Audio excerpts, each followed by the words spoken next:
Compartiendo con ustedes las riquezas de la Biblia. La hermosura de la palabra del Señor. Primera de Timoteo capítulo 3 versículo 15, la Biblia dice de la siguiente manera. Pero si tardo, escribo para que sepas cómo uno debe conducirse en la casa de Dios, que es la iglesia del Dios viviente, columna y fundamento de la verdad. El Espíritu Santo registra esta expresión tan preciosa, hermano. Adoro al Señor por ser tan directo y a su vez no es complicado entender aquí lo que dice. El Espíritu Santo usa al apóstol Pablo para ayudarle a que aliente a su joven colaborador Timoteo, que está en la ciudad de Éfeso con la iglesia en la localidad de Éfeso. No hay más que la iglesia en Éfeso, no existe otra, solo la única, que es lo que la Biblia enseña, una iglesia en cada ciudad.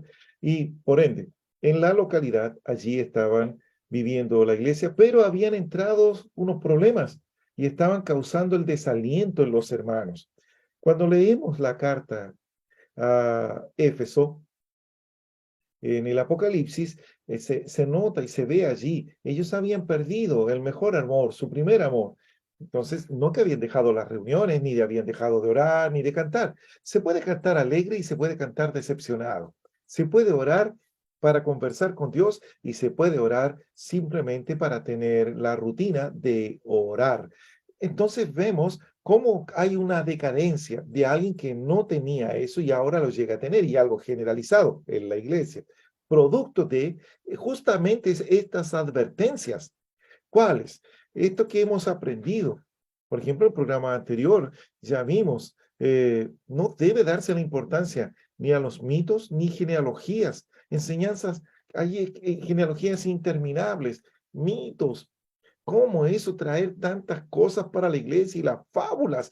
No, eso no es. Necesitamos la economía neotestamentaria de Dios. Entonces, hay expresiones en la Biblia que no son la economía de Dios, no infunden la vida, pero hay unas cosas que son prácticas. Vamos a ver algunas de estas. Pero a veces hay personas que le dan tal valor que la colocan por sobre la revelación divina, aunque están en la Biblia. Veamos un ejemplo de esto. Y aquí usted tiene un buen tema aquí para hablar acerca de un caso en el Evangelio de Juan. Claro, supongamos, querido hermano Juan, que un hermano viene a reunirse con nosotros y empieza a reprender a las iglesias en el recobro por no practicar el lavamiento de los pies. El propio Señor Jesucristo nos dejó un modelo de esto en Juan capítulo 13 y específicamente nos dijo que debíamos lavarnos los pies unos a otros, en el versículo 14. Esta es una enseñanza neotestamentaria. ¿Diría usted que esto forma parte de la economía de Dios o que es una enseñanza diferente? Podemos estar seguros de que el lavamiento de los pies, aunque se halla en el Nuevo Testamento, no forma parte de la economía de Dios porque produce disputas. En cuanto empezamos a considerar el lavamiento de los pies, abrimos la puerta a disputas interminables. ¿No debieran los hermanos y las hermanas lavarse los pies unos a otros? ¿Debieran las hermanas lavarse los pies unas a otras en el lugar de reunión o en cuartos privados? ¿Con qué frecuencia debería practicarse esto? El resultado de todos estos cuestionamientos que surgen es que somos distraídos de la oración y de contactar al Señor. Y empezamos a discutir acerca de todas las diferentes opiniones en cuanto a los méritos del lavamiento de los pies y de cómo debe ser practicado. Confiamos en que cada uno de nosotros podamos ver que incluso ciertos asuntos que se hallan en el Nuevo Testamento no forman parte de la economía de Dios y que, de hecho, pueden ser perjudiciales para dicha economía. Ya, aquí está. La economía de Dios otra vez. La economía de Dios. Y esa palabra se encuentra tanto en la carta a los Corintios como también en el libro de Éfeso y aquí en Primera de Timoteo, que también tiene que ver con la iglesia en Éfeso. Se le enseña que hay que prestar atención a la economía de Dios y no prestar atención a los mitos y genealogías interminables. Eso no, porque distraen. Entonces aquí empiezan las discusiones con respecto a el lavado de pies. El lavado de los pies está en Juan capítulo 13. Pero las personas, al darle el énfasis al hecho literal, pierden de manera sistemática la revelación espiritual que hay allí. Y por empezar a hacer esto, empiezan las discusiones, los que están de acuerdo y los que no lo están. ¿Cómo hacer esto? Con respecto, justamente, como usted lo mencionó, con las hermanas. ¿Quién va a lavarle los pies a las hermanas? ¿O deberían lavarse solo entre ellas y deben hacerlo de manera igual en el mismo salón donde están los hombres o deben hacerlo en una sala apropiada para ellas? Y las discusiones van. Y aquí es donde queda establecido de inmediato que no está la economía de Dios. La economía de Dios, hermanos, volvamos a esto. Parece una repetición, pero hay que hacerlo. Suponga que yo, por razones cualquiera, antes de venir a vivir mi vida cristiana y estar aquí con ustedes, yo tengo cierta influencia. He visto compañero de trabajo, quizás algún pariente lejano, cercano, me hablaba de las reuniones, el creer en Dios, eventos milagrosos y cosas sobrenaturales. Yo vengo como influenciado con eso. Entonces, a mí me gusta que se me hable de esa manera y tengo ahí unas curiosidades que son difíciles de poder satisfacer en cuanto a mi lectura. No soy muy bueno para leer, pero me gusta indagar. También no me gusta ocupar mucho tiempo porque se me van las horas. Y entonces, me gusta más mirar que las cosas sucedan, esta de los eventos paranormales, milagrosos, poderosos, expulsiones espíritu maligno, eso me atrae. Entonces usted ya me está viendo y dice, pero eso no tiene nada que ver con la economía de Dios. Nada que ver con la economía de Dios. O sea que puedo pasar mi vida reuniéndome y nunca recibir la dispensación divina.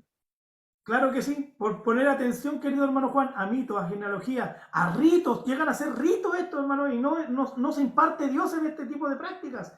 Solo traen discusiones. ¿Cómo lo vamos a hacer? En un lavatorio grande, en un lavatorio chico, metimos todos los pies juntos o separados, vamos a una pieza separada, las mujeres con los hermanos con las hermanas. Hermanos, al final disputan y empiezan, se distraen de lo más importante, son distraídos de la oración y de contactar al Señor. Y empiezan a discutir acerca de todas las diferentes opiniones e ideas que pudieran venir con respecto a esto.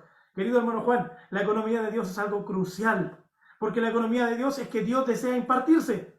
¿En qué se imparte Dios si nos ponemos a discutir, hermano, que lo lavamos, no lo lavamos los pies, lo hacemos, no lo hacemos? Es una práctica que hay que hacer en este tiempo, no hay que hacerla. No se imparte, no está en la economía de Dios. La economía de Dios es que Dios desea impartirse. Es su arreglo doméstico, su arreglo familiar, es la administración de su casa. Él desea darse a sí mismo para nosotros. ¿Y en qué aporta que nos lavemos o no nos lavemos los pies? En absolutamente nada. Ya, entonces vemos que, y aquí está el punto focal, las discusiones que se manifiestan entre los creyentes, claramente está diciendo, no está la economía de Dios ahí. Lo que está es la doctrina y están allí discutiendo unos con otros y lo que se espera en el paso siguiente es que se separen. Uno, se produzcan las ofensas y son guardadas en el corazón. Y eso va a dar paso a lo siguiente. No quiero estar con la otra persona. Mejor nos abrimos y empiezan lo que conocemos como las separaciones que concluyen en las divisiones.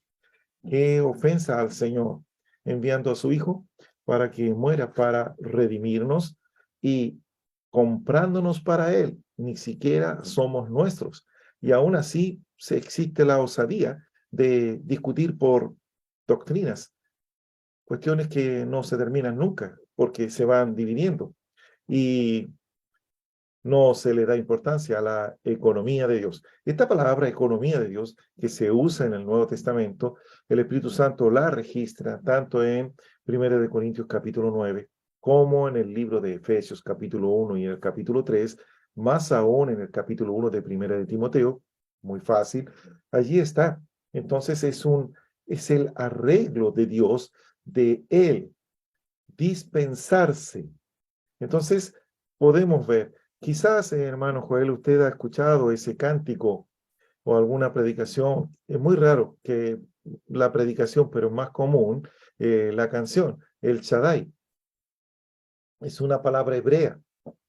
Es difícil de, de aceptar aquí por su significado, pero quiere decir y se traduce de manera muy correcta, respetuosa y se le conoce como el Todopoderoso.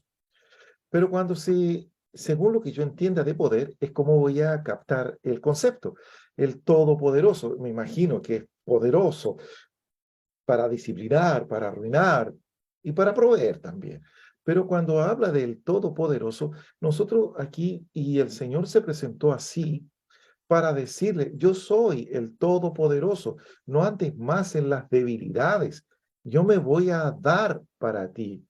Y aquí viene la expresión el Shaddai como que si fuere una gran ubre que da lo más nutriente para que en este caso, pequeño, bebé, se desarrolle. En la vida humana es lo mismo.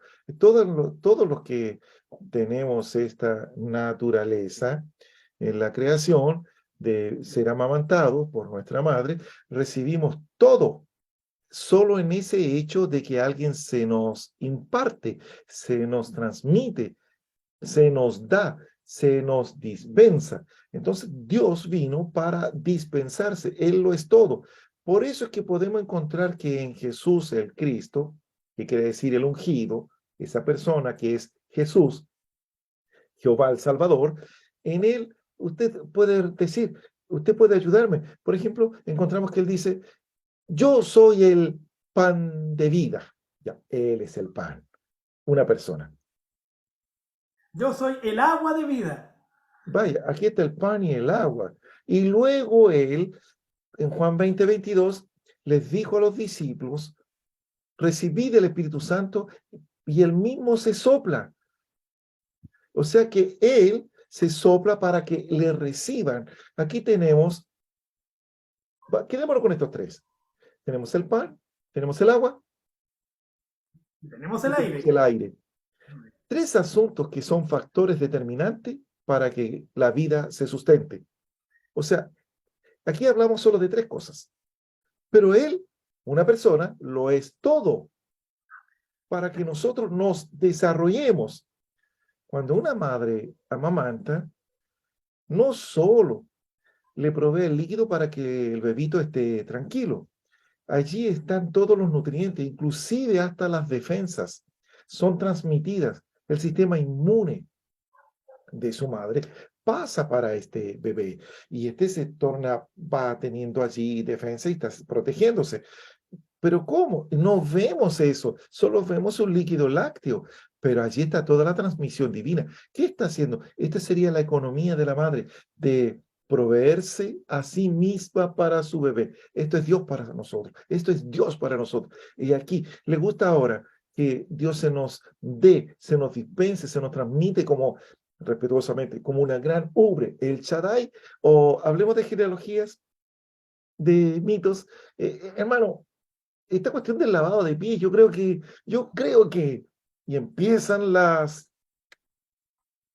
Disputas, las discusiones. Hermano Juan, evitemos cualquier cosa que pueda distraer al pueblo de Dios de su economía. El único ministerio imparte a Dios en los creyentes a fin de que Él pueda hacer la vida, la naturaleza y el propio ser de ellos.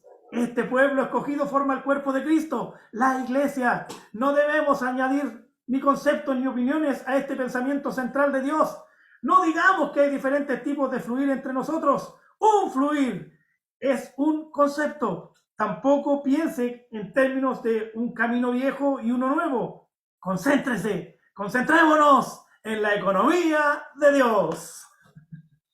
les invitamos a participar en reuniones pequeñas, sala virtual, horario de inicio, horario de término, no se pide dinero y aprendemos a crecer en el Señor, como la Biblia nos enseña que el Señor vino a darnos vida y la vino a dar en abundancia. O sea que Él debe ser visto en los hijos, en los creyentes. Si no está la dispensación de Dios, la economía de Dios, solo habrán mitos y genealogías, discusiones. Pero si recibimos el dispensar de Dios, la transmisión divina, todos vamos a crecer. ¿Cómo accesar a esta reunión? Quiero participar, quiero participar. Si quiere participar, querido hermano, debe llamar o escribir por WhatsApp al más 569 89 22 39 24. Más 569 89 22 39 24. Una alegría de compartir con ustedes las riquezas de la Biblia, La gracia del Señor Jesucristo el amor de Dios, y la comunión del Espíritu Santo sea con sea todos con todos nosotros. vosotros.